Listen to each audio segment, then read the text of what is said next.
আমরা একটু গেল এক দশকের একটা কনটেক্সট চিন্তা করি।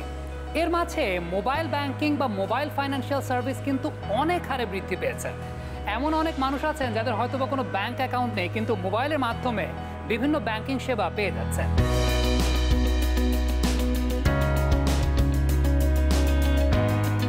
এমএফএস সার্ভিসটি আমাদের দেশে খুব বেশি দিন ধরে চালু না হলেও এটি পৃথিবীর বিভিন্ন দেশে আপনার আগে থেকেই এটি চালু ছিল, কিন্তু আমাদের দেশে এটির ক্রমবর্ধমান বিকাশ এটি আসলে অন্যান্য দেশের জন্য একটি আকর্ষণীয় একটি ক্ষেত্র হিসেবে বা সেক্টর হিসেবে আপনার বিকাশশীল লাভ করে। আমাদের দেশে আপনি জানেন পেমেন্ট সিস্টেম, আমাদের দেশের স্টুডেন্টদের আপনার টিউশন ফি প্রদান, আমাদের দেশে বিভিন্ন কর্মরত চাকরির প্রার্থী যারা আছে তারা এই এমএফএস সার্ভিসের মাধ্যমে তারা আপনার অ্যাপ্লিকেশন ফি জমা দিতে পারছে।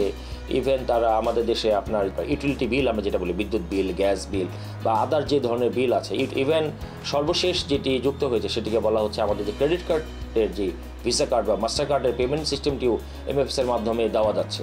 সো আমাদের দেশে এই এমএফএস সার্ভিসটি আপনার নতুন হলেও এর ব্যাপ্তি অনেক বেশি। যেহেতু এই ব্যক্তিটা অনেক বেশি, সেহেতু এটি আসলে পৃথিবীর অন্যান্য দেশও আপনাদের এই সেক্টরগুলিতে তারা তাদের সার্ভিসটিকে ইন্ট্রোডিউস করতে পারে। সবার আগে আমি আসলে মনে করি যে এই এমএফএস সার্ভিসটি যেহেতু এটি একটি অর্থনৈতিক কর্মকাণ্ডের সাথে জড়িত এবং এখানে সরাসরি ব্যাংকিং সার্ভিসের সাথে এটি রিলেটেড।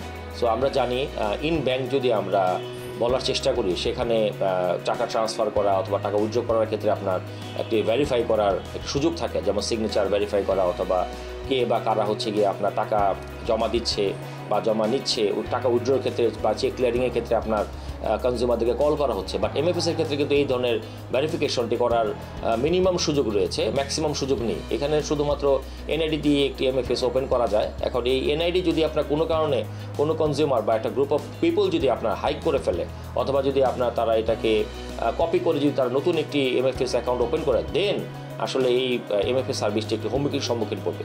সো এই ক্ষেত্রে আমি মনে করি একমাত্র বিবেচ্য বিষয় হবে সেটি হচ্ছে গিয়ে এর সিকিউরিটি বা নিরাপত্তা নিশ্চিতকরণ।